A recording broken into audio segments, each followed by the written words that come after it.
your hand together. Let me bring on stage Wayne Habe, better known as Watchman.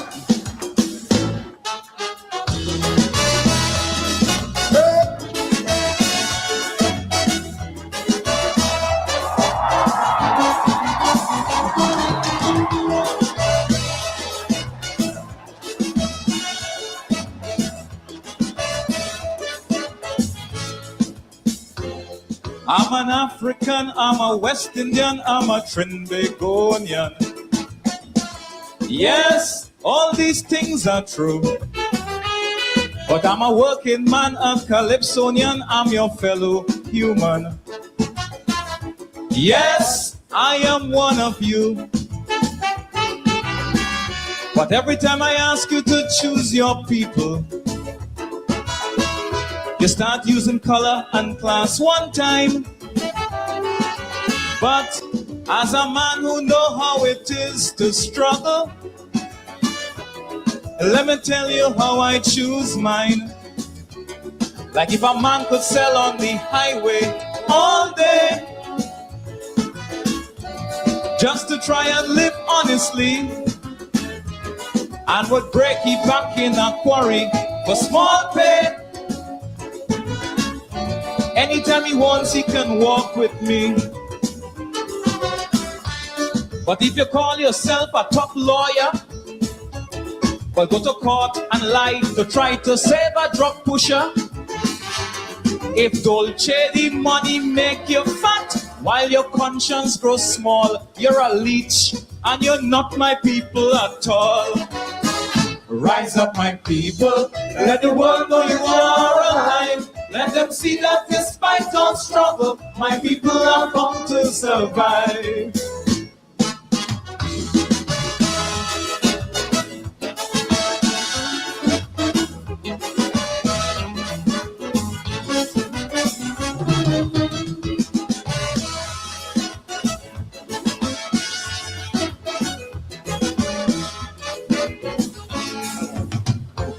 Men go walk over here and then beg.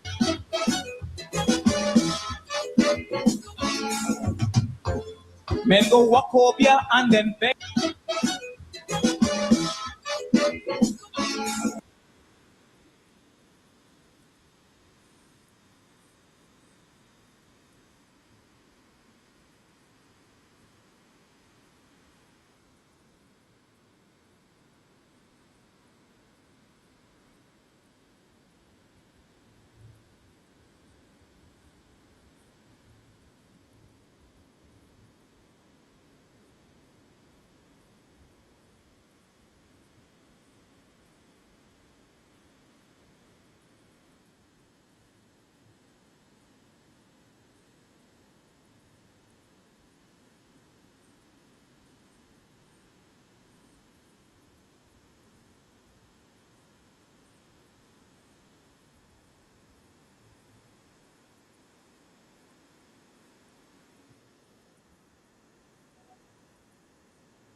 the essence of unity.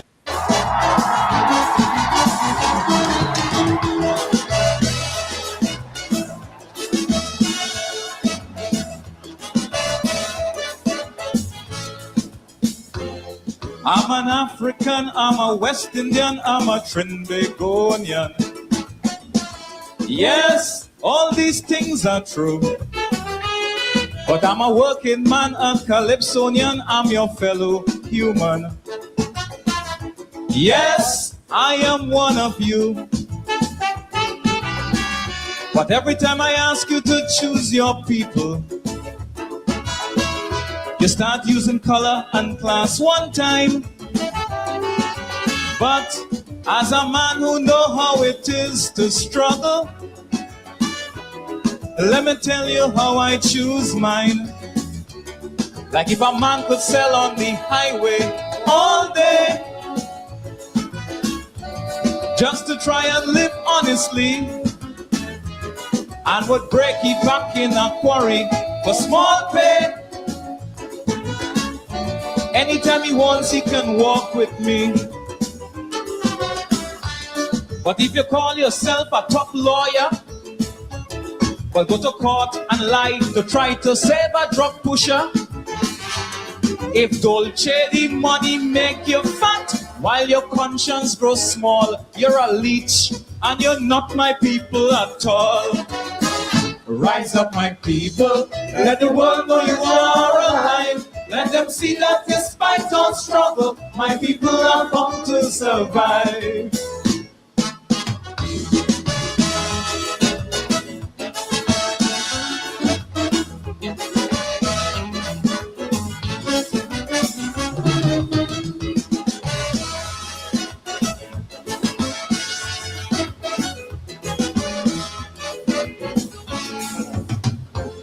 Men go walk over here and then beg father just to get $1.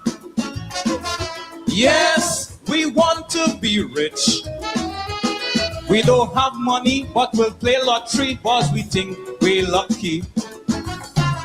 Yes, back and forth we switch. But some of the rich people you admire, their business is laundering drug money. And when they try to outsmart the mafia, the grave is a cane field in Caroni. But if a man could sell cloth and barra on a bike, and 20 years later he gets wealthy, he could build up as many plazas as he likes. That is the progress I want to see. But if today a man broke and hungry, and tomorrow he driving posh motor car, my people may never own a Ferrari, but at least we could get old and retire. Rise up, my people, let the world know you are alive. Let them see that despite all struggle, my people are bound to survive.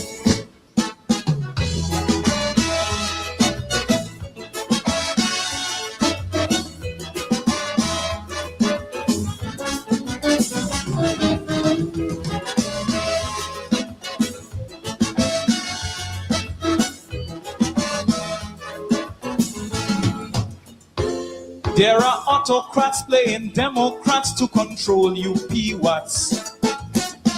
Yes, that's your legacy. Talking integration, but to their children teach segregation. Yes, divided unity. So you only go to shows that have your own people. Africans go to Pan, Indians Diwali, Naga. But when the both of you come out your shows and you miss your vehicle, well, it's your own people thief your motor car. But if a man could marry a woman, not his race, and both of them could live as one family, and their children play with your children, no disgrace. That is the essence of unity. But if a nightclub refuse me entry, saying gollywugs can mix with these so-called whites, that white boy who killed short to skip the country, cause in local jail every night is gollywug night. Rise up, my people, let the world know you are alive. Let them see that despite all struggle, my people are come to survive. When here,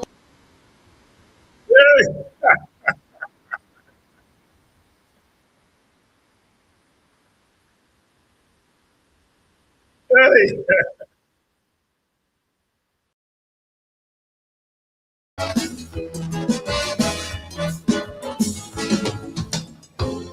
Every man's a brother, and love thy neighbor, just words on paper.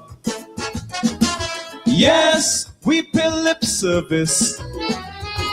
We go hug another, but in we corner go cuss him mother. Yes, supreme prejudice. Some Indians and whites will make it their business to hug the resources for their own clan. We Negroes will boast that how we ain't racist, because we always sleeping with Indian woman. But if a man could feed all the vagrants on the streets, my people will honor him for his deeds, and could save all the battered women that he meets. These are the things that my country needs.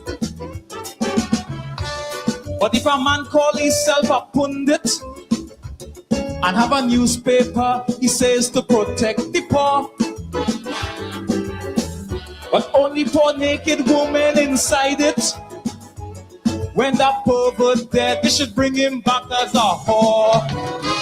Rise up, my people, let the world know you are alive. Let them see that despite my people will honor him for his deeds. Make it their business to hug the resources for their brother, and love thy neighbor, just words on paper. Yes, we pay lip service. We go hug another, but in we corner go cuss him mother. Yes, supreme prejudice. Some Indians and whites will make it their business to hug the resources for their own clan. We Negroes will boast that how we ain't racist, because we always sleeping with Indian woman. But if a man could feed all the vagrants on the streets, my people will honor him for his deeds, and could save all the battered women that he meets. These are the things that my country needs. But if a man call himself a pundit and have a newspaper, he says to protect the poor, but only poor naked women inside it. When that pervert dead, they should bring him back as a whore. Rise up, my people, let the world know you are alive. Let them see that despite all struggle, my people are come to survive. when here, the watchman. Hey,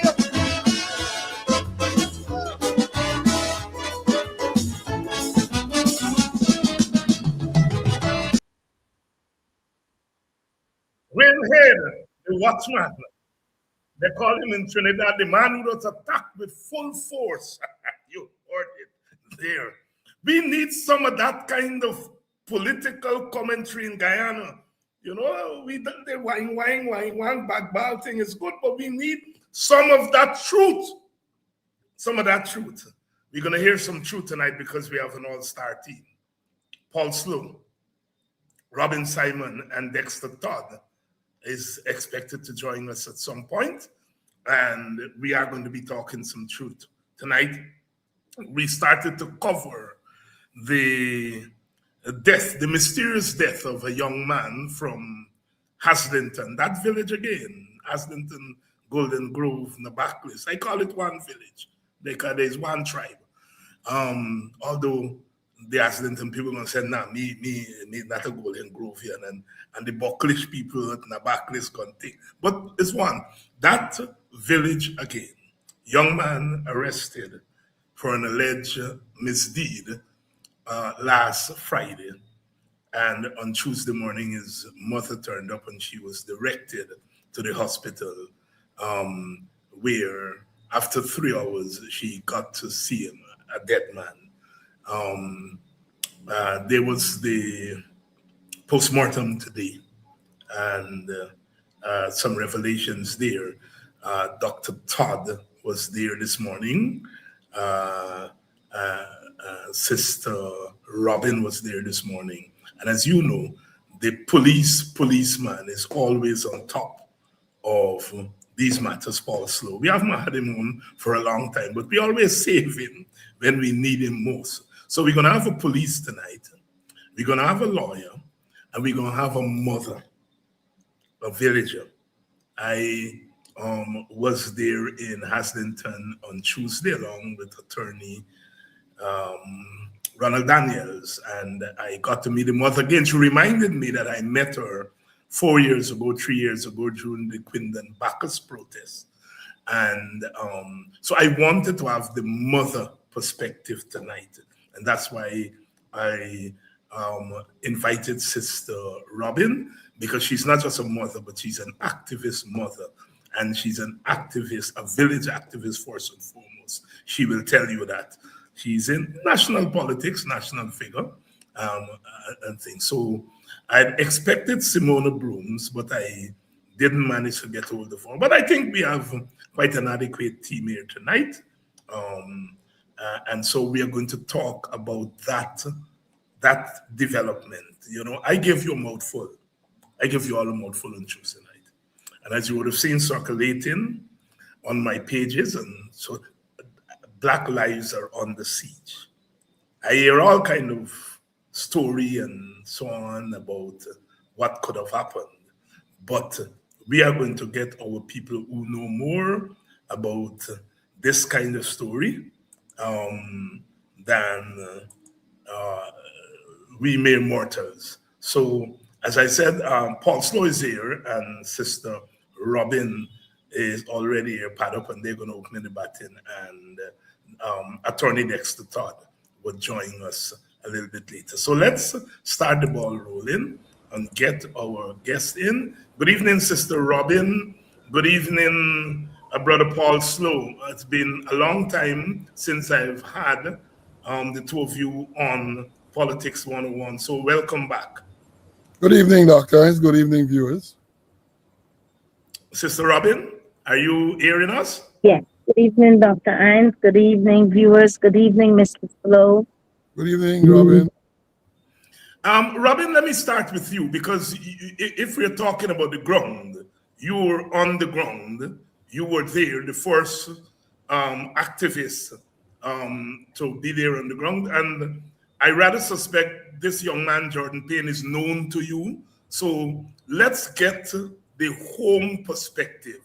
Tell us what happened, because that is important, that we get the facts. And then once we get the facts, we can get the interpretation of the facts. So, Sister Robin, if you can start by telling us the facts from the standpoint of the villager. Before I even get into that, thank you, Dr. Hines. I just want the listening viewers who are here tonight and all around the world to understand one thing before I even say it, is that our future has no room for mistakes. None whatsoever. Now, I would have received a call on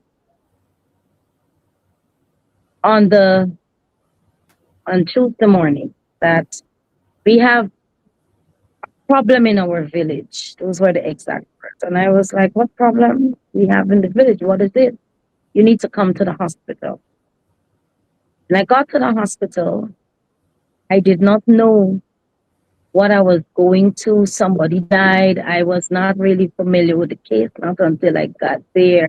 And I realized it's my sister, Amanda Payne, Kato, her son. And when I say my sister, she's not my biological sister.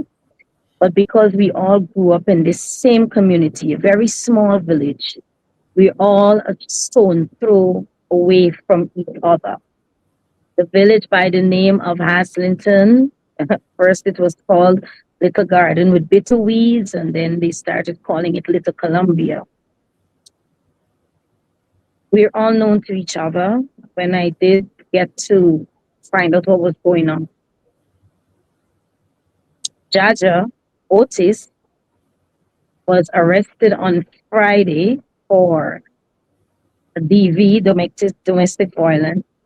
Report was made. They came to the street, to the home where he's living, and they arrested him. He went with them voluntarily. There was no resisting arrest.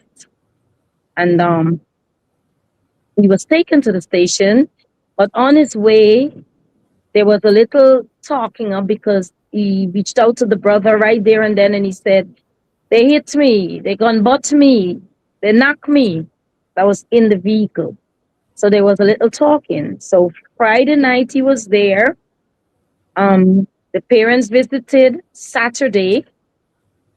The mother took meals for him Saturday. Nobody said to the mother that he was actually sick. On Sunday, they took meals for him again. Nobody said anything to him. Monday, the brother turned up there to pay for him to be released, bail. And he was told he's not on bail.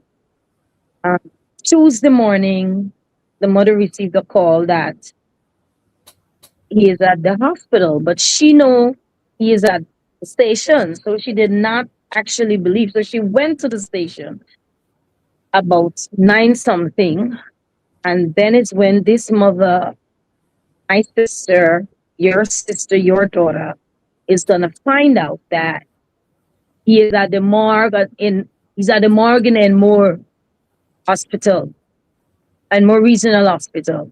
Why is he there? Me and no. So she left and went to the hospital. The doctors told her right there and then that came in. He was brought in about 2:12, whatever time, very cold, stiff. So they just placed him in the freezer there until the police come. And that's where we are. And so it all started. Sister Robin Simon there, giving us that bird's eye account. Let's go to Paul Slowe. Dexter Todd is trying to get in a little bit of glitch, but he's going to be here shortly, and it's important that we have Dexter here tonight. And as important as Robin and Paul. Brother Paul, you heard Robin, and you would have heard accounts.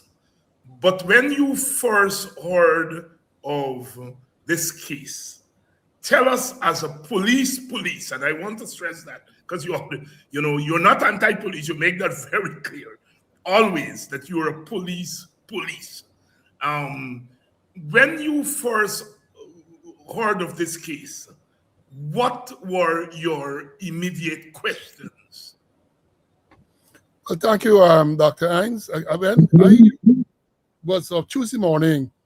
I was scrolling through social media, Facebook to be specific, when I saw this broadcast from Robin. So it piqued my interest, and I decided to listen. I learned then that this gentleman was arrested on Friday for domestic violence, taken to custody, not granted bail.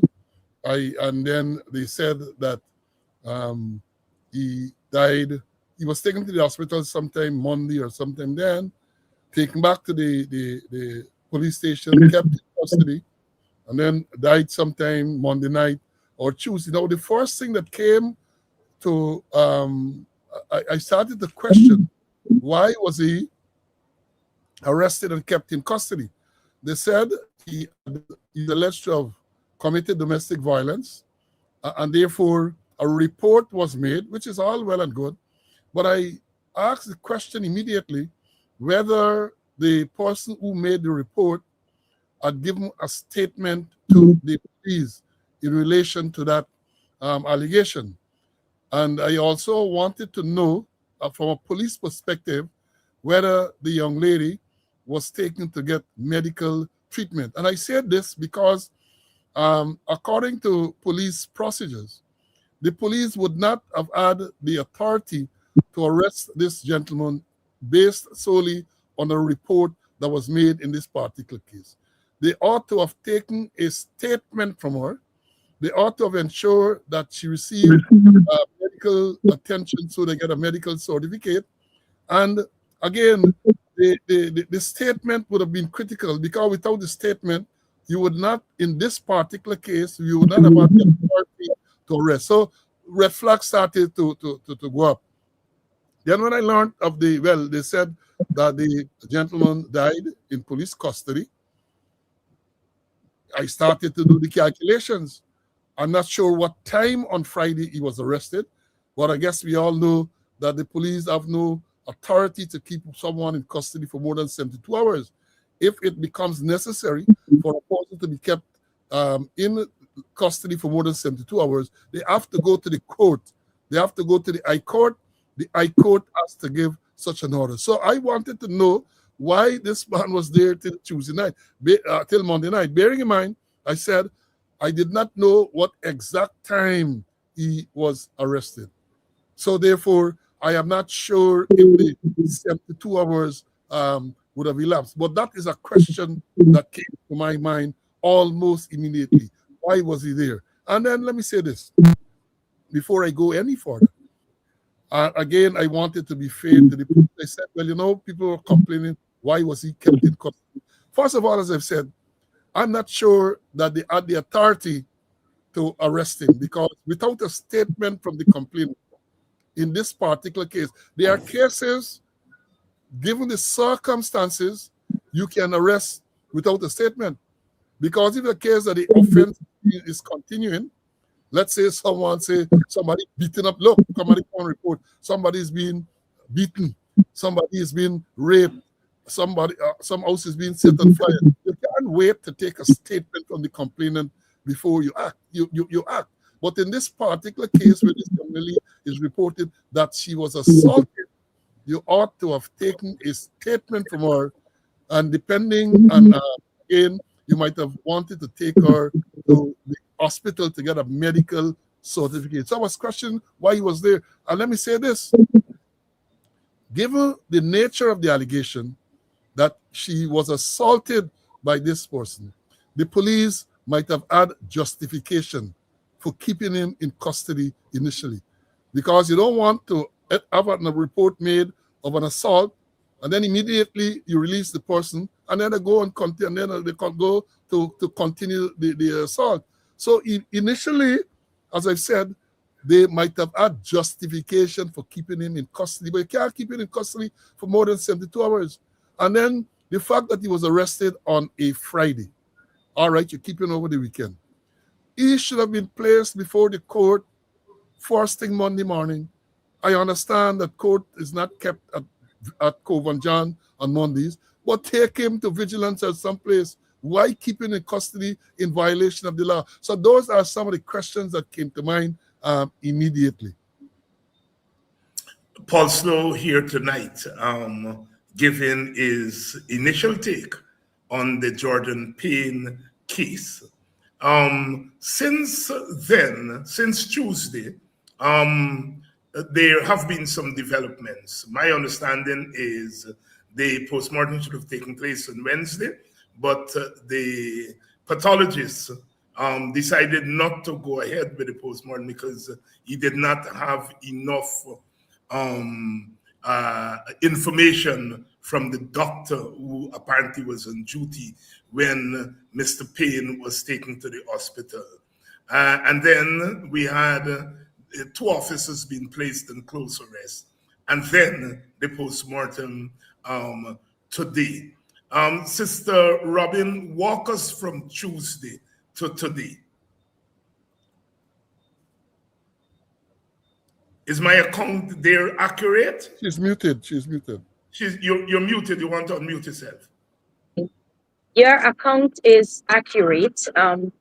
They would have transferred the body to the mortuary there for the postmortem. The doctor did refuse it because they had no documentation, nothing came from the police, nothing came from the hospital. It was just the body there for them to do the postmortem, and the doctor refused. So we were told that he will do the postmortem on Friday, which is this morning. And still no documentation was produced because no doctor, from what we were told when we went to Enmore Hospital, we were told, myself, the sister, and 2 brothers were told by one of the doctors there, they have no patient chart. His name is not in the system, seeing any doctor, so he did not get medical attention. So they could not have taken anything or sent anything down to the doctor this morning or anytime during. They could not have, because he did not see a doctor. So even though the doctor requested more information, up to today, and I think I heard that on the live when the lawyer and the medical doctor, remind me of her name again, I don't know, Dr. Cummins were there, and they confirmed that the doctor did not get all the information that he requested on Wednesday. Mr. Let me bring you in here, because you're hearing all kinds of theories. You're hearing that the young man may have been sick and he died of natural causes. You're hearing that he might have been beaten. You're hearing all kinds of theories. But as a policeman, as a police, and someone who spent time coming through the ranks in the police force, are you satisfied from what you are hearing that the police may have followed the proper procedures in dealing with this case?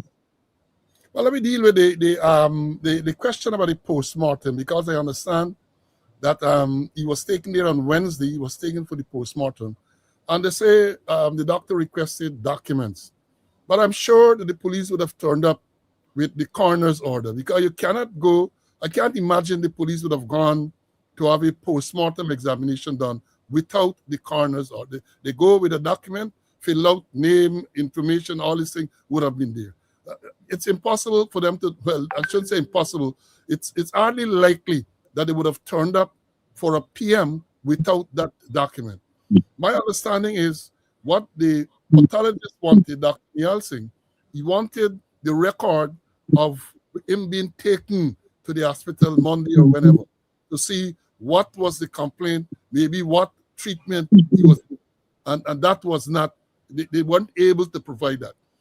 From following on what transpired today, even to today, they were not able to provide that document, and the doctor really wanted that to have an understanding of what transpired when he was taken there, which is only reasonable and logical, right?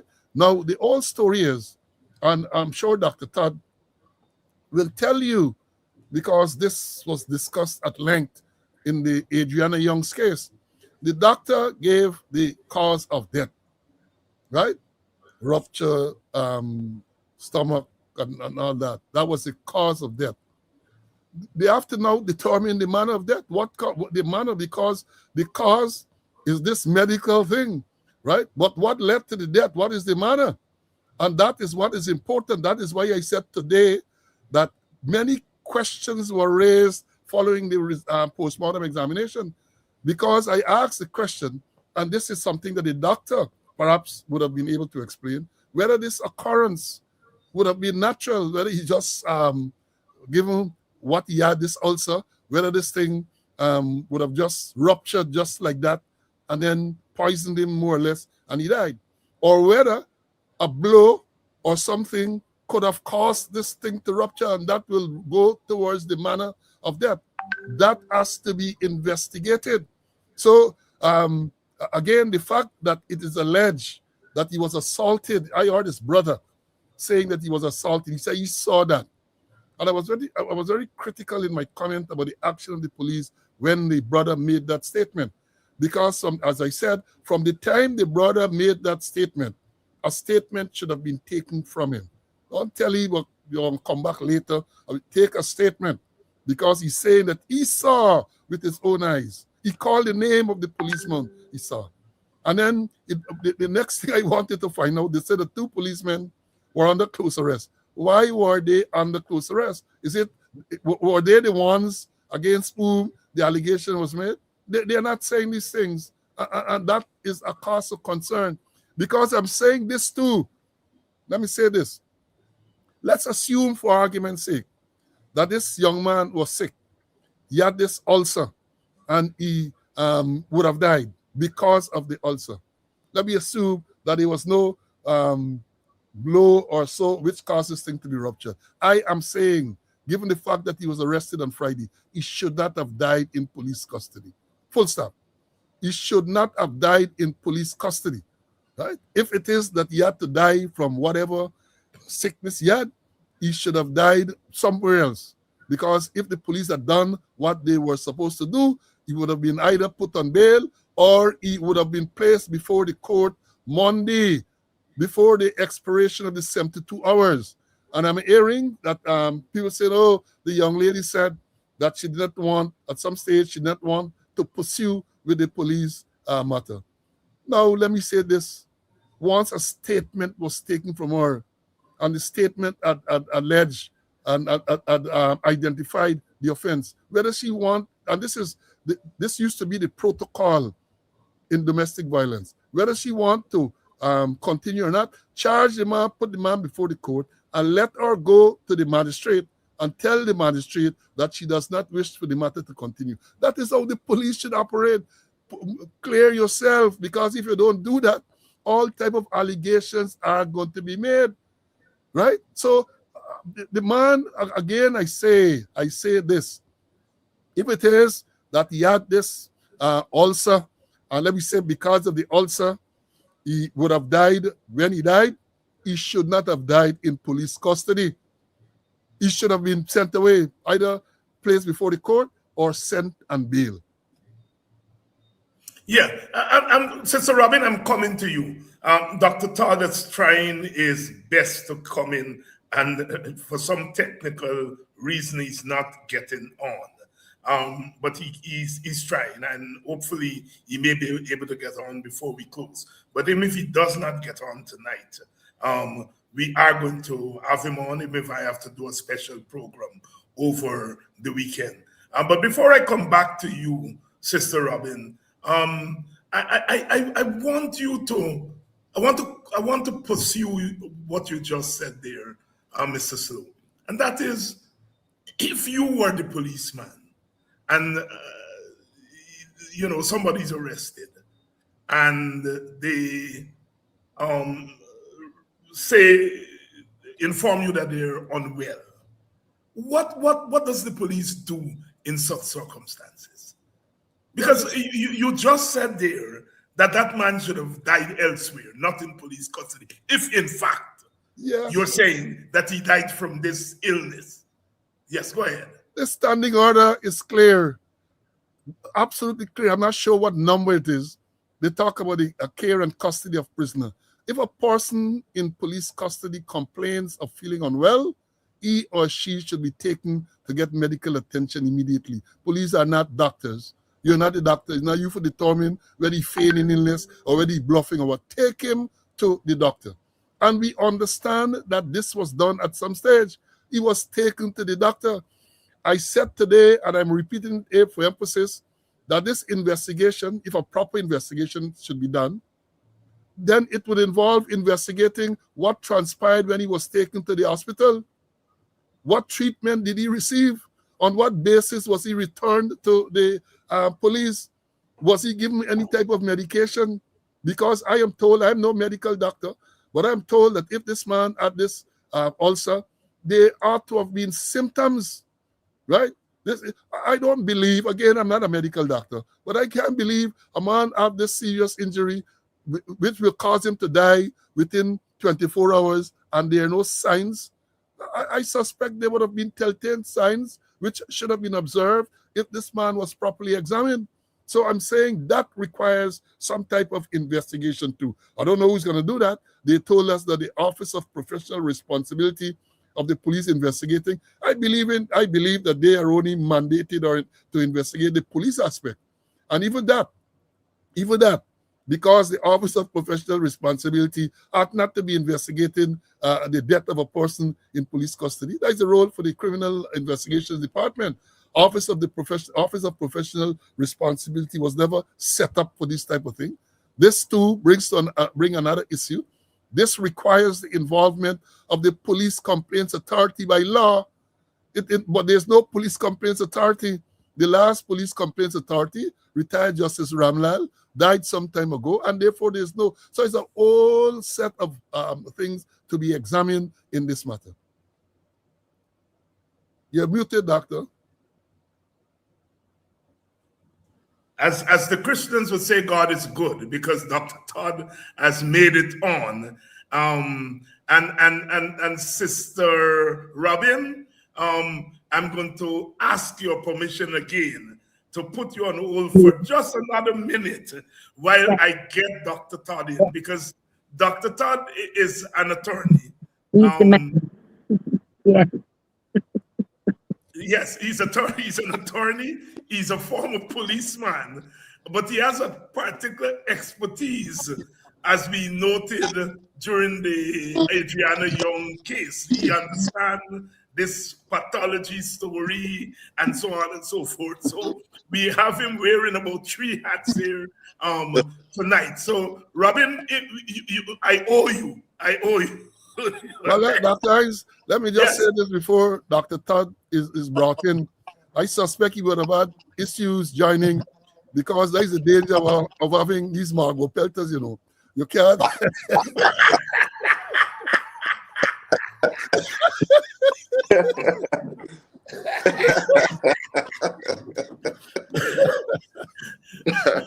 Dr. Todd, I'm so glad that you joined us, and I'm not going to put any specific questions to you because, as you would imagine, we started the discussion. But I know you would have joined this case in an active way from about Wednesday. Talk to us about what you have been dealing with in this case from the time you joined it to today, because I want us to get to today. Where are you? I noticed you fielded questions from the media and concerned activists. I didn't know Sister Robin was a member of the media, but she was there fielding and grilling you and Dr. Cummins this morning. But talk to us from the time you got involved with this case to the present. Thank you so much, Dr. Hines, and of course, good night to my senior, Mr. Slowe, and my sister, Mr. Robin Simon. Thank you so much.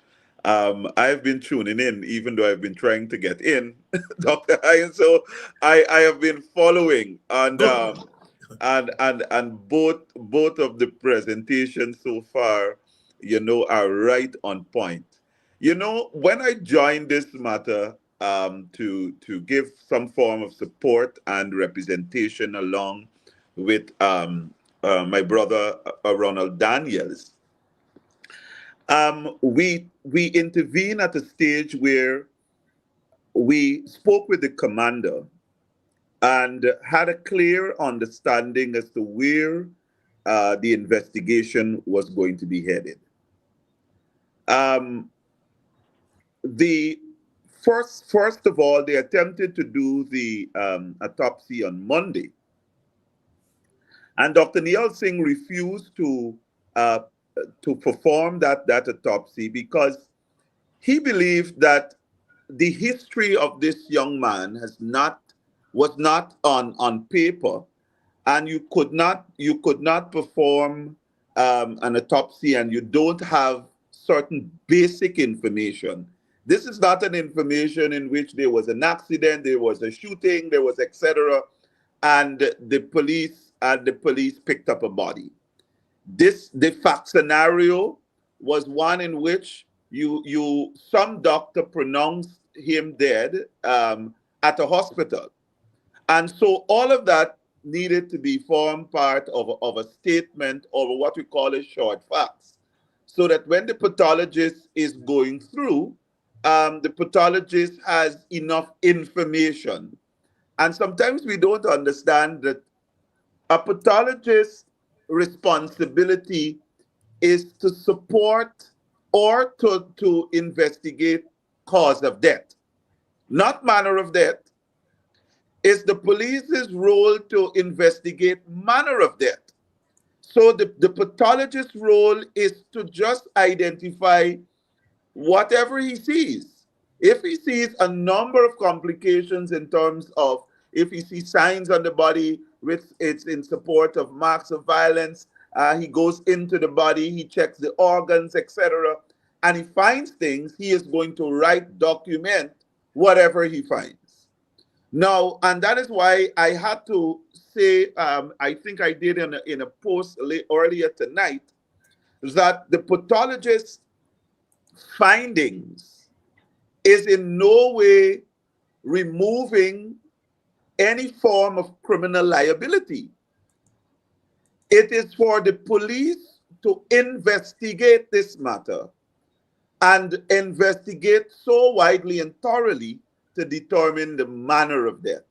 And I think if we look at, there is a principle in criminal law which says that you take your victim as you find them.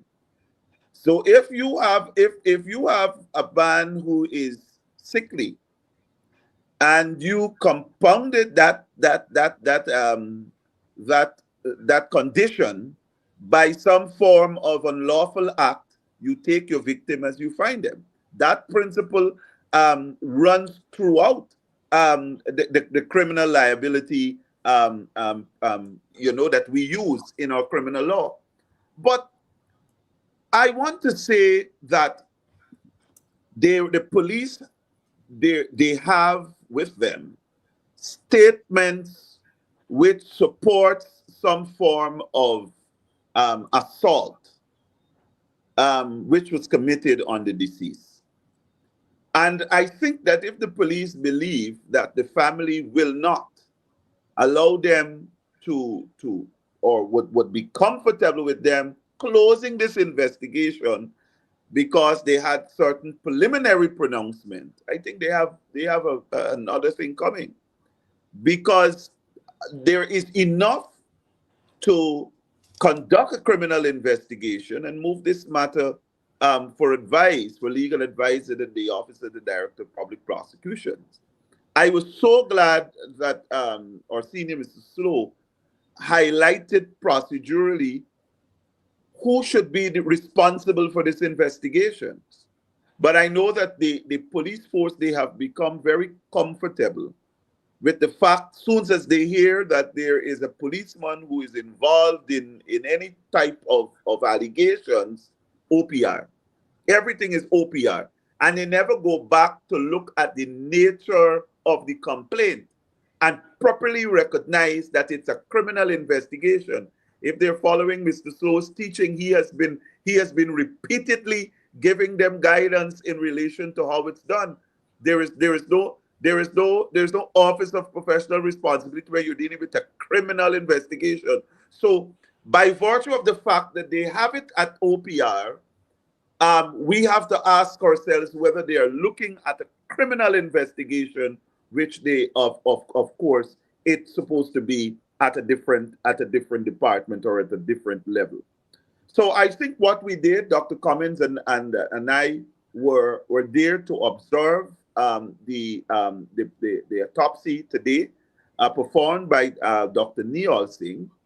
And what we can say is that Dr. Neol Singh procedurally carried out the procedures, what he's to look for in terms of the various dissections, etc., was good. What we are not, there is a number of toxicology examination which must be done, and those samples were sent, and I believe it will take about 2 to 3 weeks to return, and that will assist Dr. Neol Singh in giving a more comprehensive report at the end. But at the preliminary stage, we believe that it's enough for the police to go ahead and continue a criminal investigation in this matter. In this matter, Dr. Dexter Todd, Member of Parliament, and my neighbor in Parliament. I sit between Ganesh Paul, who was here last night, and Dr. Todd in the National Assembly. And so I'm in good company as a rookie. Dr. Todd himself is a rookie, but given his expertise, you can't say he's a rookie. So I am in good company in the National Assembly, and we were neighbors for 2 weeks.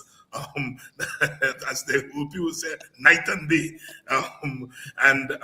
We got to know each other more closely. Robin, let me bring you in because you are there in the community. And when the news broke, the people came out onto the streets. They came out onto the road. And I got there about midday on Tuesday. You had gone because what a lot of people didn't realize is that you yourself had to appear in court on that day in relation to charges that were laid against you in the Quinton Bacchus case. And when I got there, they were mostly young people. I was telling a WPA meeting today that I think I hardly saw anybody there.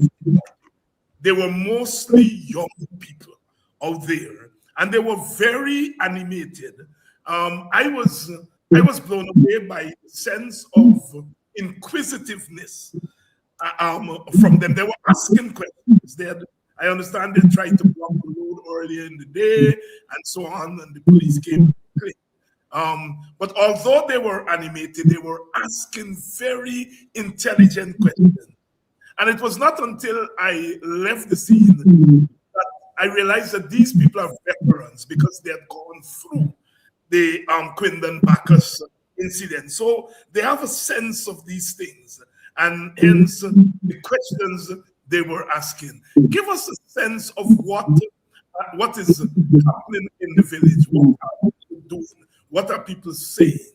Because I haven't been back since Tuesday. Because this young man was well known, no one is truly happy because the family, the mother, the brother, the siblings, they are sad. This is not a young man that was a pest or menace to the society.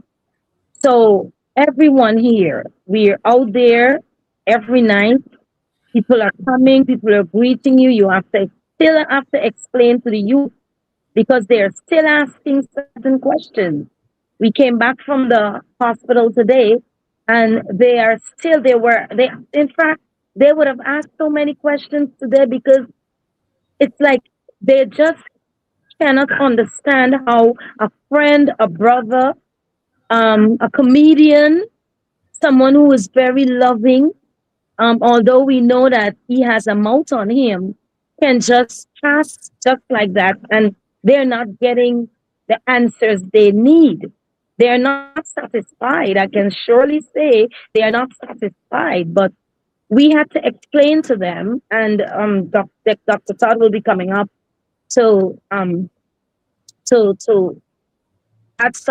some more light on this entire thing, because we had to explain to them the process, how long it's gonna take.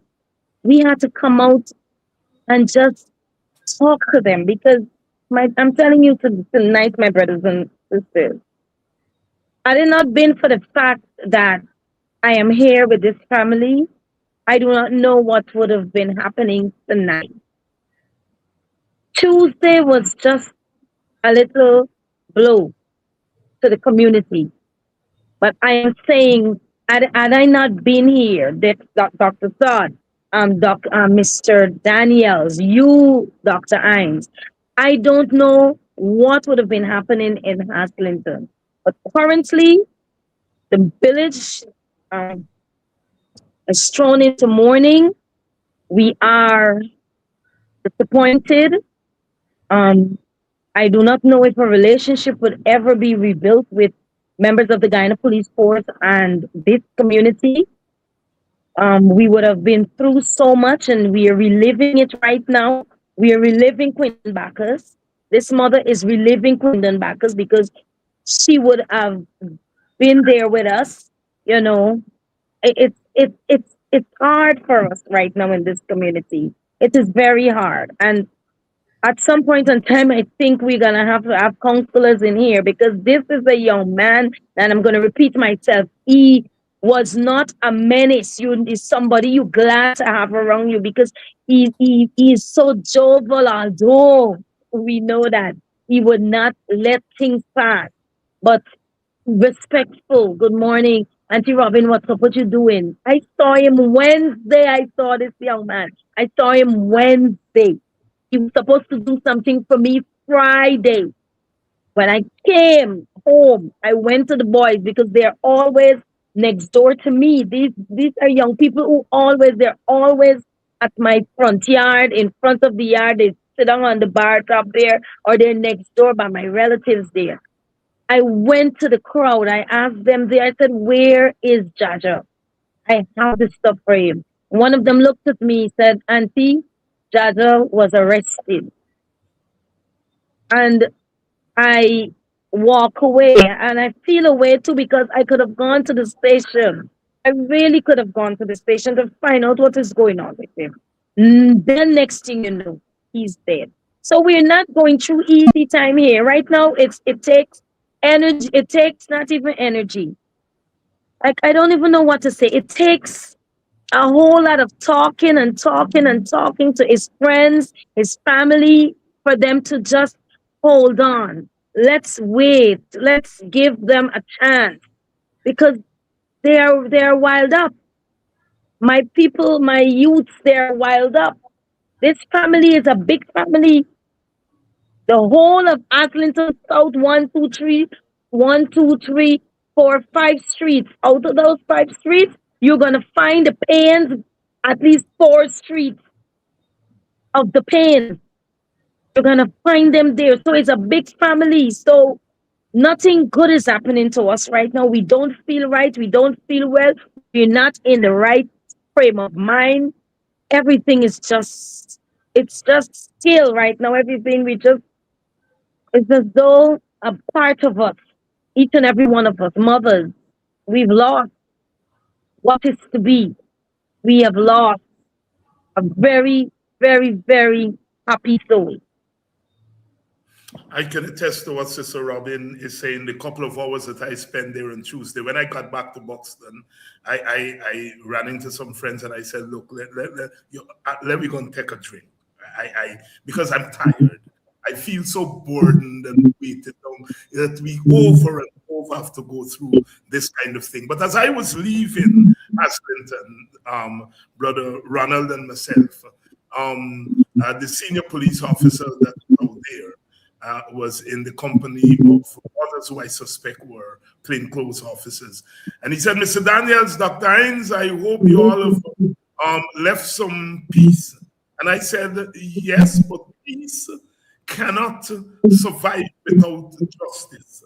And I cannot guarantee you that this peace will last if the police does not move very quickly towards justice." And they agreed.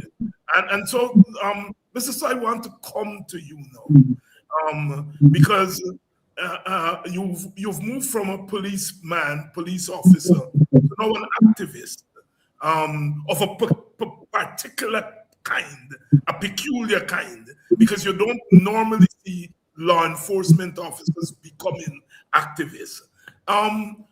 What would you advise? You heard Dr. Robin, you heard Sister Robin there just now.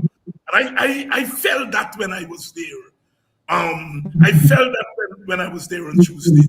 I was in a funny position because, of course, they recognized me and they associate me with a particular kind of rhetoric. And I wanted to be careful, very careful, that I did not ignite a situation. But I also did not want to say to those people that you don't have the right to protest. And so you felt burdened. And I suppose I'm passing that on to you now. That what the police force needs to be doing in that situation there. When I got there, Sister Brooms told me that having tried to quiet the people down, a truckload of police came on the scene, jumped out with guns blazing. And she had to talk them down and try to tell them to go back into the vehicle, that this is not the kind of response that is needed here. So tell us, Paul, what should the police be doing? Well, let me say this. I wish to first compliment the commander, because I saw something which is rare. On Tuesday, the commander actually came out from his office and engaged with the people on the ground. I think that is a step in the right direction, but it requires now a lot of transparency. The problem is, the general feeling is that you are going to get a cover-up from the police. And I made the point because on Tuesday, when I heard the police saying that this young man was granted bail, I said, what nonsense is that? How could it be that he was granted bail and he died in the police custody? They may have offered him bail, but he's not granted bail. And you can't be granted bail and remain in police custody. And of course, the family disputed that. And I said there and then, that was a step in the wrong direction. That reeks of an attempt to cover up, to say that he was granted bail, because if you're saying that he was granted bail, my experience has taught me that they were trying to then say that he was not in police custody beyond 72 hours, which is not supported by facts. So in a matter like this, it requires transparency. And that is a word that is lacking in the police force. Let's be honest. Because as we said, when they talk about OPR investigating, people are worried because people would tell you that when you say OPR, you mean that the matter done. Because I cannot recall any matter of similar nature in recent times where the OPR was said to have been investigating, and then the public is brought up to date as to what the outcome of the investigation was. You don't have that. The next thing that is extremely, extremely worrying to me as a former senior police officer is the fact that an incident of this nature could have occurred at Cove and John, which is the police divisional headquarters. That is where you have all the top brasses for the division. You have the divisional commander. You have the second in command. You have the detective officer. You have the subdivisional officer. And you have an array of supervisory people. How can all those persons be there and allow this thing to occur? What level of supervision is there? I'm not justifying similar incident at maybe other stations. We had death at Parfait Harmony, at Rainville Police Station, at 51 Police Station. But at Cove and John, the divisional headquarters with all the top brass, and this man could have been kept there beyond 72 hours. He could have died while in police custody. Something is definitely wrong. People ought to be made accountable. And therefore, when I analyze the situation, I'm going far beyond what they're telling us, right? Far beyond what they're telling us about what happened, what transpired at the station there. What happened to the supervisors? What they say OPR is investigating. What will the record show? You know, I said my experience has taught me to that in matters like these, From the time, and here I'm putting on my investigative cap in matters. From the time you went there, the first thing you would have taken possession of all the records. I want to see the charge book. I want to see the diary. And I want to see all those things to make sure that proper procedures were followed. Because if you delay and you wait, as I said today again on the program, you delay and wait, police have there's a magic man who operates there. This is a magic man who went into the most secure part of police headquarters and took away, or not took away, changed cocaine to flour, right? Real mandrake and all these magicians wrapped in one. I said, therefore, if you were not dealing with this matter from the inception as it ought to do, things can happen. Magic men can come in and you're going to hear all kind of things which will impede the investigation. So again, I am not too confident that the Office of Professional Responsibility, OPR, can conduct a proper investigation. One, because I don't believe they have the experience, the people with the experience to do so. Two, I don't believe they have the competence to do so. And then most of all, people don't have any confidence in that unit.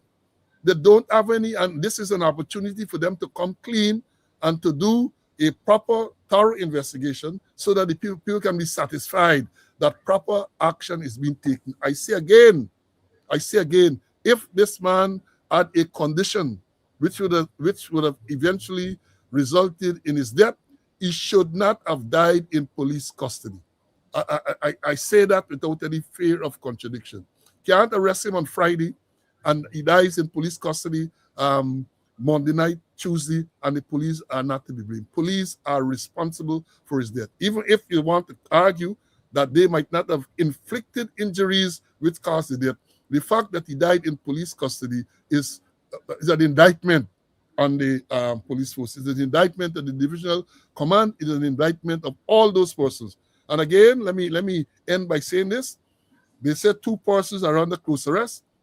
I don't know why they're under close arrest. I suspect, however, they might have been the persons who were named as who assaulted, who are alleged to have assaulted this young man. Folks, what happened to the people who were in charge of the shifts? What happened to them?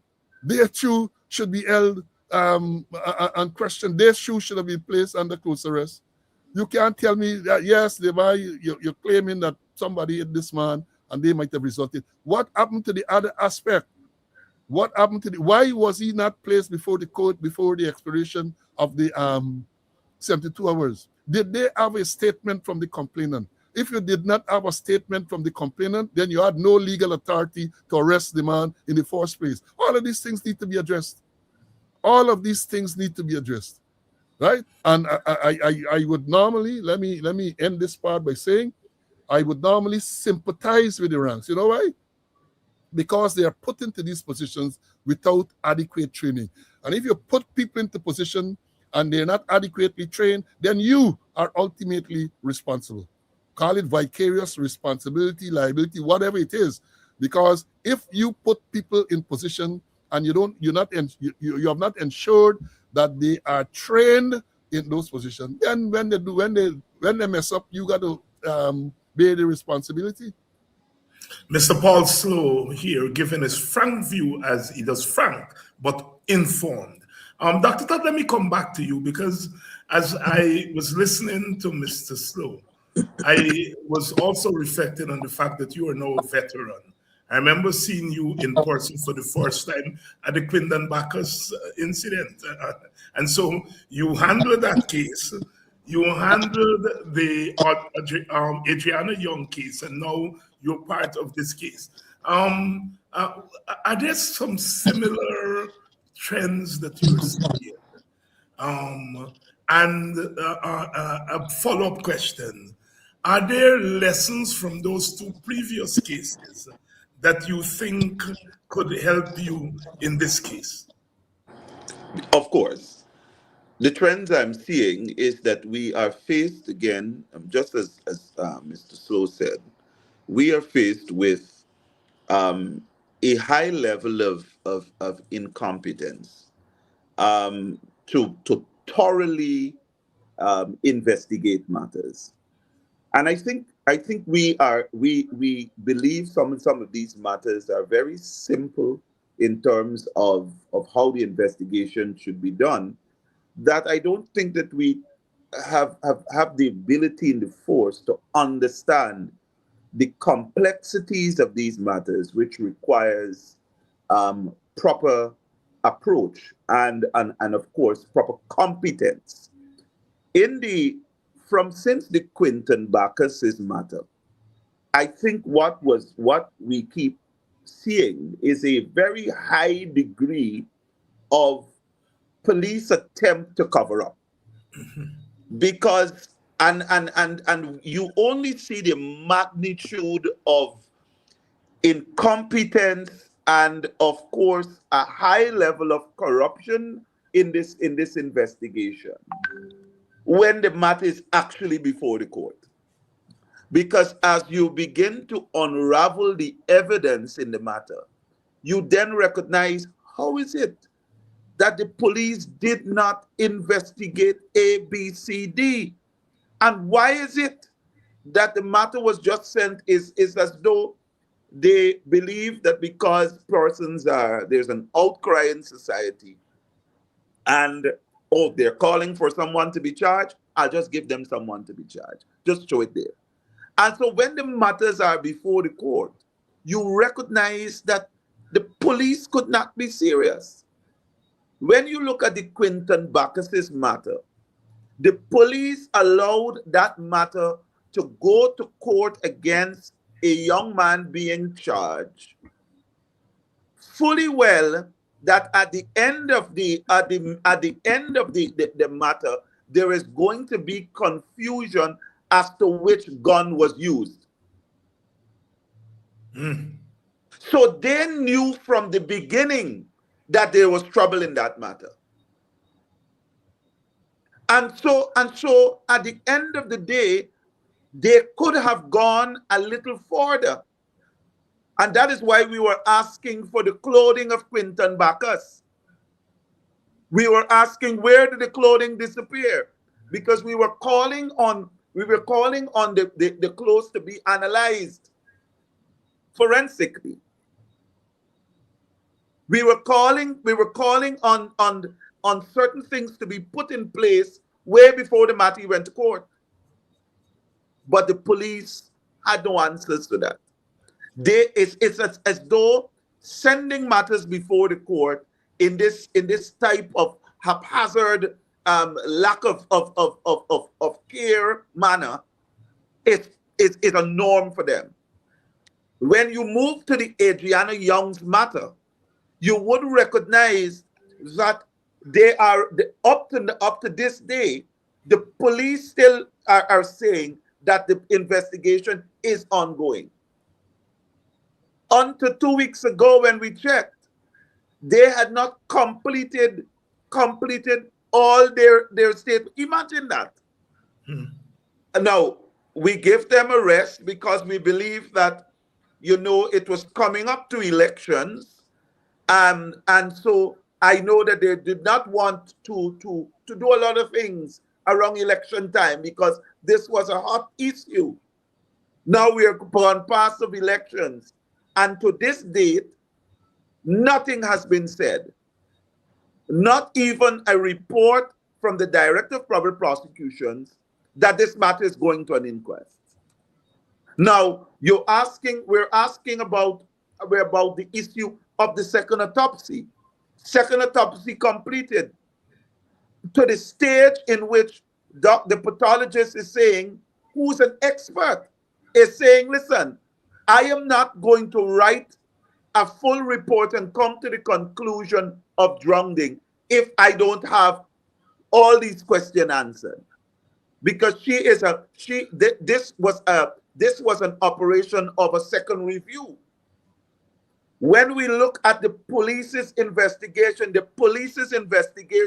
unto now could not cover or answer more than half of the questions.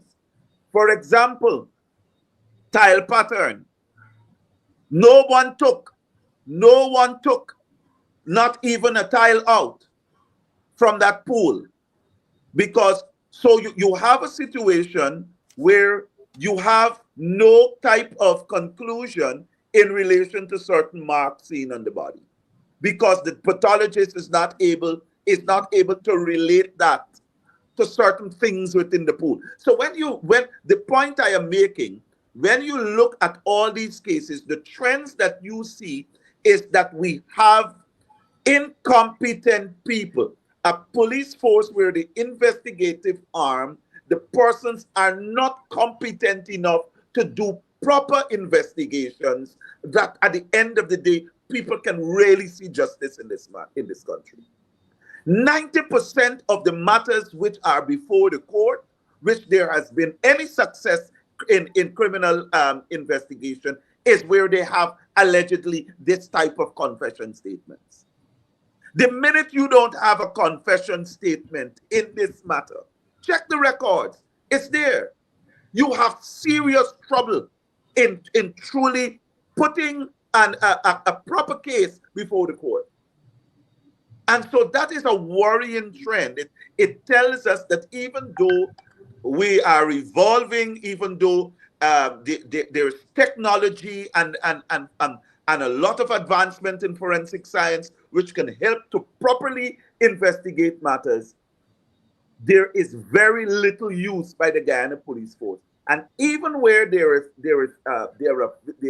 familiar with what they're supposed to do they really have the integrity to back up that type of science? Because you have to be very principled.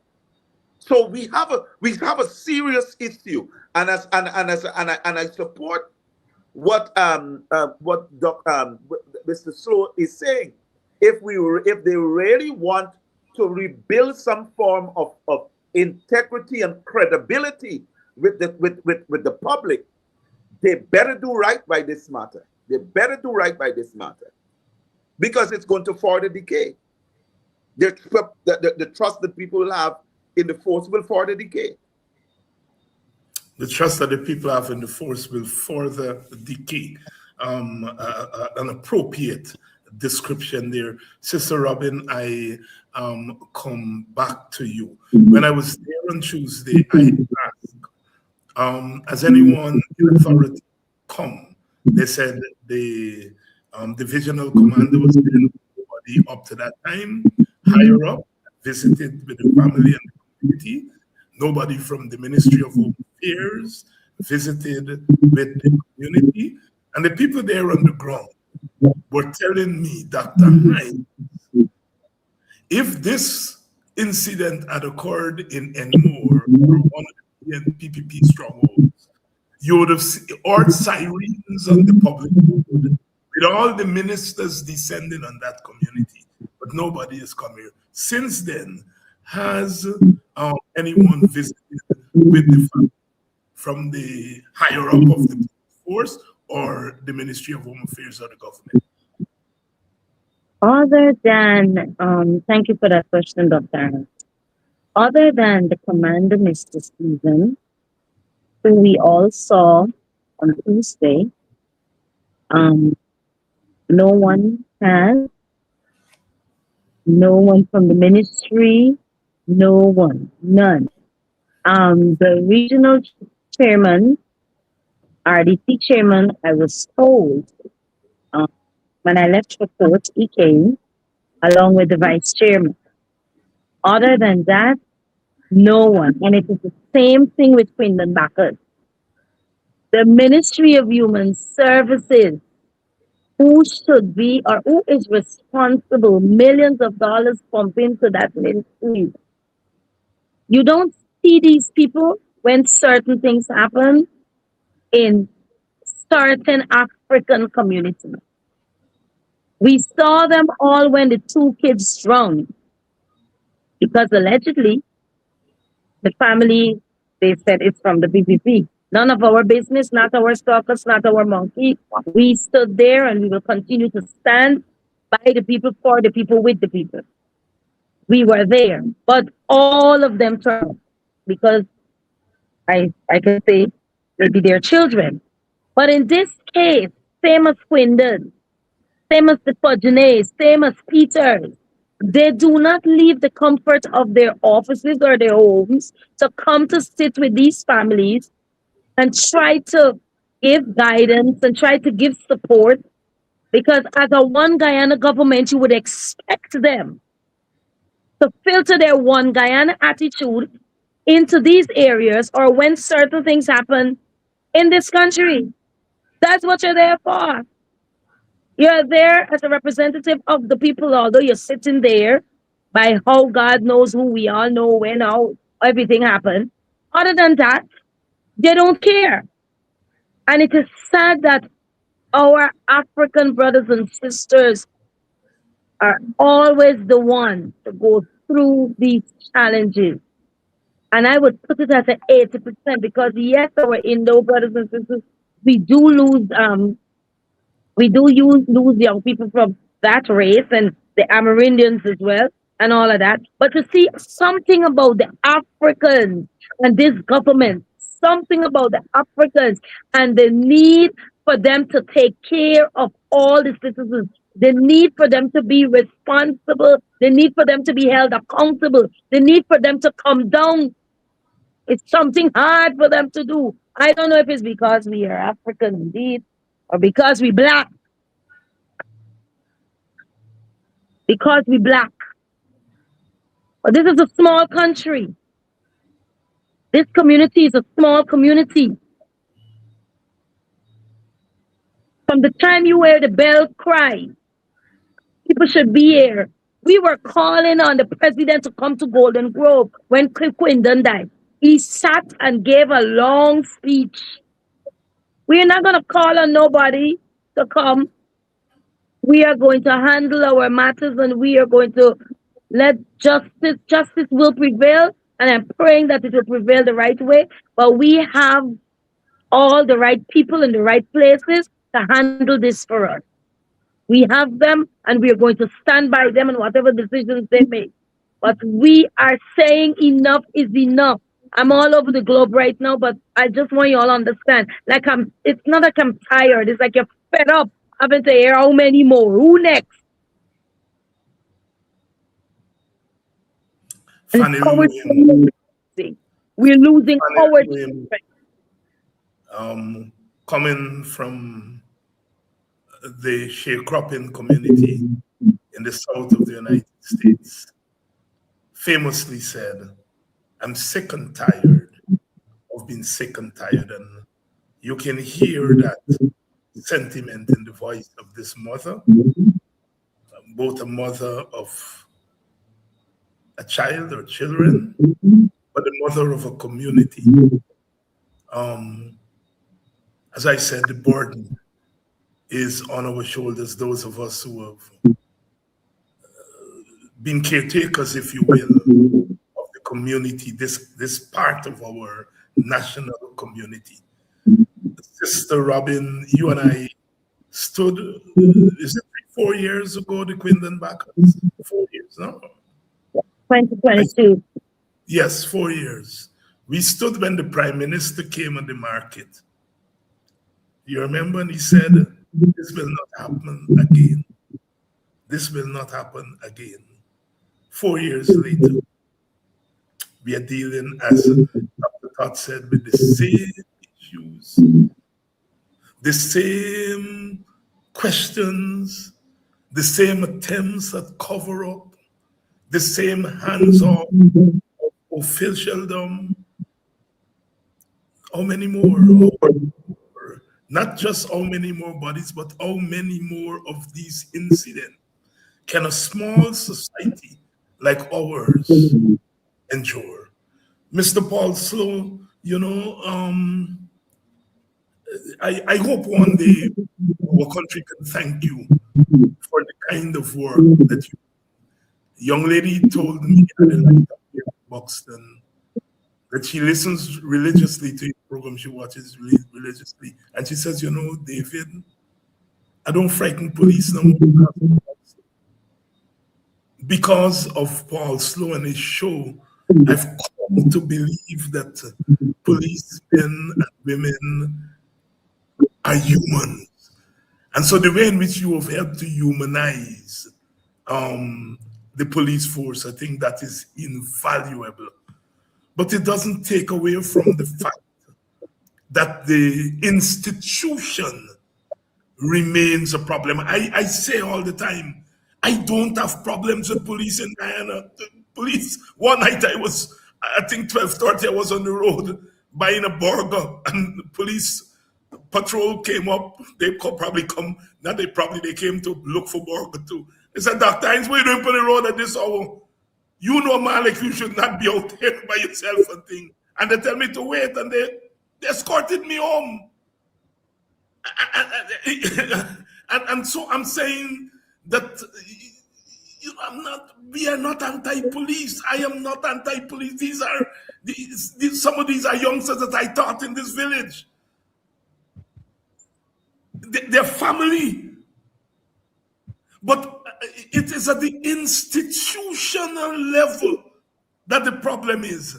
And that's what I want you to address, you and Dr. Todd, to address this problem at the institutional level, because sometimes people personalize it, the individual police, as opposed to the institution. And that the way the government is operating is that it is comfortable with the institution as is, because in a way what they have done is that they have politicized the institution to protect themselves politically, and they're unconcerned about the negative consequences of that for the community, especially the communities of the poor, and as Sister Robin correctly says, the communities of the darkest among us. So I want you and Dr. Todd to address this issue from an institutional standpoint, because it has to stop. It has to stop one way or the other. Well, let me Slowe and then Dr. Todd. Yeah, let me say this. I think you are perfectly correct. It's the institutional problem. The thing is systemic. You have a situation where over the years, especially in recent years, you have had the weaponization of the police force. It's not about policemen now. And let me say, as I've always said, there are very many competent professional police officers, but those people who are competent are not the ones who are given the mandate to lead. So people are put into leadership position all because they are perhaps loyal to the government, they are favored by the government. And we only have to look at the last election campaign.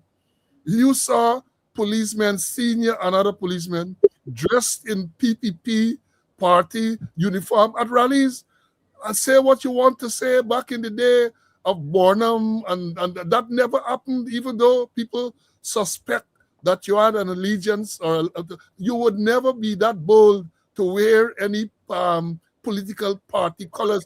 That was encouraged, and that is part of the decay in the police force. Let me say this too, because Dr.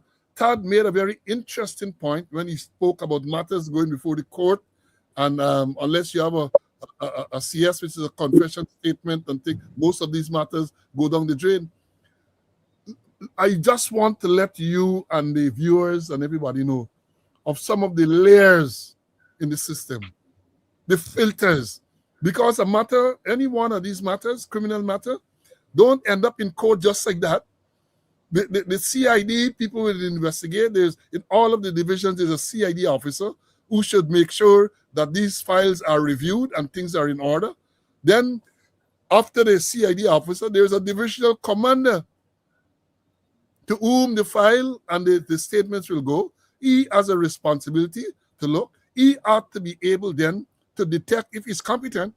If he is competent, he ought to be able to detect flaws at that stage. Then from the divisional commander, it goes to the man who designated the crime chief. The current crime chief, Wendell Blanham, is a deputy commissioner and an attorney at law. And therefore, he too gets an opportunity to peruse the file. And if there are flaws, if the files are not properly put together, he should turn it back. get this corrected, ask questions, and then after him, it goes to the DPP's chambers. And one would expect that once it gets to the DPP's chambers, before it enters the court system, all flaws should be identified. So no file should pass through the DPP and get into the court system with all of these things that are revealed in court. So we say it's incompetence, perhaps even corruption, and that is part of the problem. How can a matter reach to the High Court, not even High Court, get to the magistrate court, undergoes a preliminary inquiry, goes to the High Court, and then when it gets to the High Court, the judge is saying, no case submission, the matter gone, there's no evidence. Something is wrong with the system. And many of these cases, as we know, the motive is political. I can say that from experience. They know that they don't have any evidence to convict, but they say, all right, because you might be expressing certain views, let them go there, let them try there. They put it there, cause you to expend a lot of resources and so on. It is wickedness. And that leads to people not believing in the system. People believe, and this is, I sure I can speak for a lot of people, believe that if you get money, who get money, get bargain in the justice system. You get money, you get bargain. If you're a poor person, then sorry, you don't have the resources to retain some lawyer. You don't have the resources to go to the appeal court. You don't have the resources to go to the CCJ. So you have to leave, you are left to suffer. That is the thing, and it should never be that. It should never be that. Justice should be blind, where it doesn't see race, it doesn't see religion, it doesn't see anything but justice. But we don't have that in Guyana. We don't have that. So many cases, policemen are involved in all manner of things. Why? Because some politician, we can't sugarcoat this thing. The force is not independent. The force has been politicized over the years, especially since 2020. The force has been politicized. I have written about the Indianization of the command, and all this is part of it because you're putting people in position who are not qualified to be there. Only today, I was addressing a matter yesterday that engaged the court's attention yesterday with Calvin Brutus, Assistant Commissioner of Police, 252 criminal charges, unprecedented, unheard of. What happens to the system? And I continue to say that he could not have committed all of those offenses that are alleged by himself. Something is wrong in the system. And the government like it so, because I have said that the government has no interest in a professional police force. Let me understand this. This is my view. They have no interest in a professional police force because if you have a real professional police force, then they would not be able to pick up the telephone and call and give instructions. So they are comfortable with the status quo. You have incompetent people. So when you tell them, do this, they will do that. You tell them, do that, they will do it. And that is what they are comfortable in. And because of that, people are suffering and they don't really care. Despite what they say, they don't care once they get to run things. Because again, let me close on this part. Look at the many serious allegations that have been made against ministers of the government. Allegations, mind you, and everyone is presumed innocent until proven guilty. But allegations that would necessitate a proper, thorough investigation, and no investigation. You have allegations made against the minister of Susan Rodriguez. And the president says, oh, she gave an explanation and he's satisfied with that. What type of country we living in? That serious allegations are made against a sitting minister and the president just say, well, the person offered an explanation as to the accumulation of the wealth. I am satisfied with the explanation. And the matter done like that? Man, this is not even a banana republic. This is even worse than a banana republic. And I rest my case there. Dr. Todd?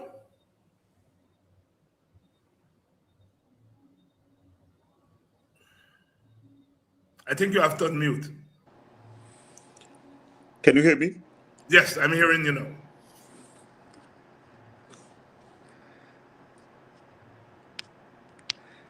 I think you have to unmute. I have unmuted, but I Yes, we are hearing you now.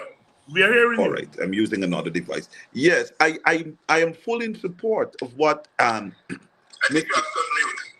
I have unmuted, but I Yes, can't. we are hearing you.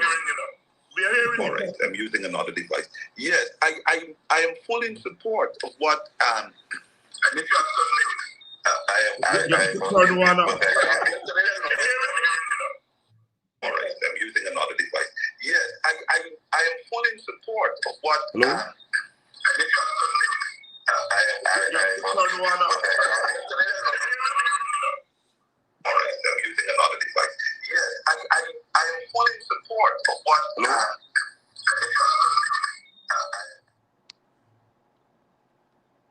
Hello? Hello? Yes, we are hearing you now on one. Yes. Yes, go right ahead, Dr. Todd. Yes, we are hearing you. The sound is completely gone, but No, we are hearing you. but you're hearing me. Yes. I'm saying I'm full in support of what Mr. Slowe said in relation to the complaints and the concerns that we have been faced with in relation to the police force being politicized. So many things, and the issue of how they came out. Many of them came out and and outrightly pledged allegiance to political parties. The PPPC, more in particular, was definitely the eye opener. If there were any doubts in our minds, I think that was a glaring example that this force, the issue in terms of their leadership, the issues that they have been faced with for the last couple of years, we are in trouble. We are in trouble. The mandate, which is to serve and to protect, and the mandate which the police force has, which is to ensure that they investigate each and every matter in the most transparent and fair manner. We have not been seeing that. There are a number of complaints which continues every single day to be peddled by our citizens about the manner in which police conduct themselves, about the type of unfair treatments that are meted out, because sometimes reporters and persons are making reports, they are not given the type of recognition and the type of opportunity to have their matters before the court, because the police either fail to do a proper investigation, fail to effect an arrest. But when certain things happen in certain communities, you are seeing the heavy-handedness of this force, the aggression, the manner in which they go after people. Look how quickly they put up wanted bulletins for certain persons. I'm telling you, we're not seeing a balanced force, and the system is rotten from top down, bottom up. It's rotten. And I know there are good officers within the force. I know that there are many of them who want to do well for this country and who really want to serve. But they're not given an opportunity to do that, because the objective here is to keep the people who can answer to their masters, to keep the people who will answer to their kings. Because when they call, when they make a demand, they have to act. They have to act. I have had many clients who have complained and said, listen, it's not about the officer or the offense. They are going to make certain calls. So the calls got to be made at Freedom House, or the calls has to be made at some ministers on some minister's cell phone. And then ministers directing. I could remember when I was in the force, you had that situation controlled. You couldn't try to say, well, okay, I'm just going to use my influence and clout that I have politically. If you were to be charged, you were going to be charged. We have seen that entire system collapsed. So it is better to have a politician member of government friend than to have a police. Yes, I'm telling you, because let me tell you, you make a call to them, all things, if especially if they know you. So the issue is, are we seeing a police force which is balanced, which truly understands their objective, their mandate, their motto, they're following it? We're not seeing that. And because we're not seeing that, it is worrying in this country. Because a vital organization like the police force, in the state they're in, we are in trouble. We are in trouble. Our people are in trouble because the people who feel it, and it's not a consensus position at all. Because the people who are getting the sweet out of the police force are the people who believe that they have certain political influence and they have certain political coverage. If you don't have that, you get the full blunt of the force. Full blunt of the force. And that ought not to be. And that is because the system is bad. It's rotten. And unless we reform this police force, unless we remove certain figures and persons from the police force from certain offices who are not good for those offices, we will not see this force moving better. And it will affect the type of investigations we have in this country because there is no proper leadership. Dr. Dexter Todd, attorney at law, member of parliament, and perhaps the best known name today among lawyers. He has joined that special group, the People's Lawyers. Very few these days compared with when I was a young man. I had two lawyers, the late Peter Britton and the late Benji Gibson. And Peter Britton never took a cent. And Benji too, never took a cent. And Peter always used to say, all I ask is when you become popular, say that I was your lawyer. Right? And whenever I get in trouble, those two lawyers, and they were not what you call poo-poo lawyers, they were big name. And I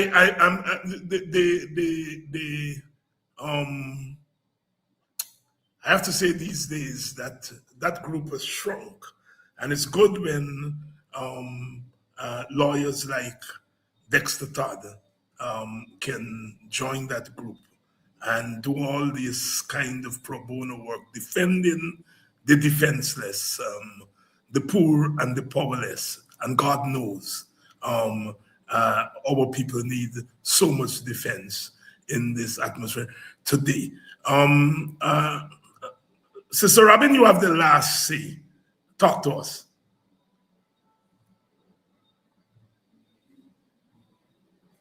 You have to unmute. We thank you, Dr. Hines. We shouldn't put cat to watch milk. It's an old saying. Nothing good will come out of that situation. But our foreparents would have set a standard for us, our ancestors. They would have set a standard. And as we, every day, when we wake up in the morning and we give God thanks and we move about the day and we pick up our phones or tablets or computers and we go on Facebook, something is always something new, something different, especially, and I'm going to say this again, especially our Black people. And when you look at it, my brothers and sisters, that bar is dropping every day because we are not paying attention to what is happening around us. And, you know, I'm hurt as a mother and a grandmother. I am hurt. I am lost in a bubble because it's like you don't know who to turn to. You cannot turn to the police. Now it's going to be all, watch, our young people especially, they are going to be afraid to even go to the station to make a report because of this situation. This is ridiculous. My brother was arrested on Friday, dead by Tuesday morning, in custody, under the watch of the people who swore to protect and serve us. I don't know what to say. I'm just praying that the truth prevail. As a rep for the PNC, I trust that justice is served. I trust that the mother of this young man gets the peace that would pass it all understanding in the form of justice for her son. She carried him for 9 months. She knows the pain she is feeling. She knows what she is going through. When I got to Haslington today, she said, "Robin, where's my lawyer?" Her favorite words. I said, "He's coming." She said, "Where is the other lawyer?" I said, they're coming. They're going to come and they're going to break everything down to you and they're going to tell you what next. At least I am glad we still have some hope. We still have some hope in you, Dr. Todd. We still have some hope in you, Mr. Slowe. We still have some hope in you, Mr. Hines. We still have some, Dr. Hines. We still have some hope in all our other MPs and all our other reps, those persons who are truly standing up for the people. We still have some hope. And I'm praying that this little hope we have does something for us as a race. It does something for us as a race. Because we are just not paying attention to what is happening. We're just not paying attention. The bars our ancestors set for us as Africans, it's dropping every day. Pray that God intervenes. Thank you all. Thank you very much, Sister Robin. Sister Robin, as she said, is the PNC representative there in Haslington on the East Coast. She is a regional councillor also. I forgot to mention our official titles, and as I would say, one of the hardest working activists and someone who speaks truthfully, someone who does not muzzle herself. As you notice, she spoke very feelingly about what it is to be Black in this country when it comes to dealing with the police force. I'm so happy to have had her on tonight, along with Mr. Slowe and Dr. Todd, and we are going to keep watch on this matter. And so we hopefully in the next few days, we are going into the Easter season, but in the next few days that we would keep on top of this matter, and that I would bring back members of this panel to deal with this issue. What can an activist say to a mother? You know, can a woman's tender care cease towards the child she bear? Bob Marley quoted that in Johnny Was. Johnny was a good man. Johnny was a good man, but he was killed by a bullet. He was killed by the system. What can we say to a community that in 4 years is facing the same travails? They have to mourn the loss of a son. What can we say to a country that watches on as these issues, the body of Adriana Young is not yet cold, as we would say. And since then, we've had to deal with so many more dooms. As we say, if it is to stop, then it's we, the people, have to stop it. We try to give leadership. We try to give direction, but ultimately, it is the people who will have to stop it. Mr. Slowe, thank you. Dr. Todd, thank you very much. And Robin, as always, I'm indebted to you when it comes to these matters. And it's good to have had you all on. The attendance tonight has skyrocketed. You see how you all starstruck? But it's good. As Mr. Slowe would say, class is full tonight. Class is full. I had to borrow bench and thing from them neighbor so that people can sit down in class. Dr. Todd, it was your maiden appearance on Politics 101. And as they say, don't be a stranger. We will make sure. And make sure you get rid of that mango pelter. Here's a suggestion. Take your parliamentary salary and mango pelt your vote. Oh boy. As Chuck does always say, at least we can laugh. Yes. Because if we couldn't laugh, I don't know how we would make it in this country. It's Friday night, and we know Friday night is a night of relaxation. Good night, Ernest Elliott. Ernest was there with us on the ground. He's there in Golden Grove, Haslington, long-time servant of that village. Good night to you, Shondell Griffith. Good night to you, Ingrid. Audrey Brown. Audrey, you are a trooper. Thanks. Good night to my sister, Lynette Zephyr. I know, Lynette, you're cussing me because we die in the same village and you don't see me steady. But old straight, we gonna make up. We gonna make up. Good night to Ajiba. Ajiba, good night to you. And good night to all of you. And here's hoping that this matter will break the ice, that this matter will bring back some dignity to our country. We keep our fingers crossed. Lynette Fraser, good night to you. Good night to all of you. Until Monday, be good. Take a couple of hours on the weekend, relax with the family, with the children, the grandchildren. And I will see you back on Monday.